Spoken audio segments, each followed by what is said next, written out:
Party జెండావిష్కరణ కార్యక్రమానికి మనము ఈరోజు అనుకోవడం జరిగింది. జిల్లా నాయకులు సిపిఐ జిల్లా కార్యదర్శి కామ్రేడ్ సుధాకర్ గారు, అలాగే సిపిఐ రాష్ట్ర కార్యవర్గ సభ్యులు గంజర భూమన్న గారు చేతుల మీదుగా ఈరోజు జెండావిష్కరణ చేసుకోవాలని చెప్పి అనుకున్నాం.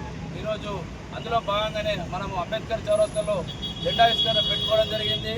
ఇలా గతంలో ఈ గద్దె నిర్మాణం కోసము మీ అందరి శ్రమ ఉన్నది. ఇక్కడ అప్పుడు ఉన్నటువంటి ఎమ్మెల్యే జీవన్ రెడ్డి, ఇక్కడ నేను సిపిఐ గద్దె కట్టనీయ అధికార పార్టీలో నేను ఎమ్మెల్యే ఉన్నా కాబట్టి నేను కట్టనీయ అని చెప్పి అన్నప్పుడు మనందరూ మనోళ్ళు వచ్చి ఇట్లా కట్టనీయో మేము చూసుకుంటామని చెప్పేసి దాదాపు ఒక 150 మంది నిలబడి ఇలా ఈ పక్కకు జీవన్ రెడ్డి పక్కపై గద్దె కట్టిస్తాం అని చెప్పి అనేసి బాగా షరతుతోని ఇలా ఈ జెండా గద్దె నిర్మాణం చేయడం జరిగింది.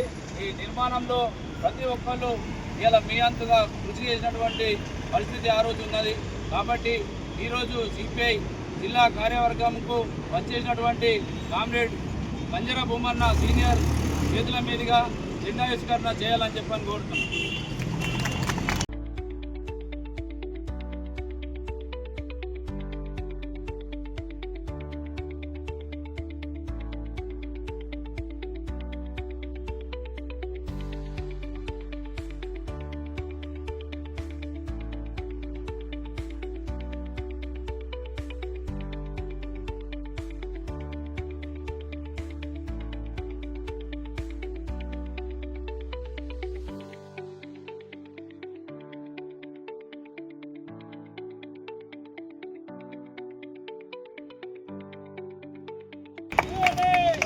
భారత communist party CPI CPI CPI CPI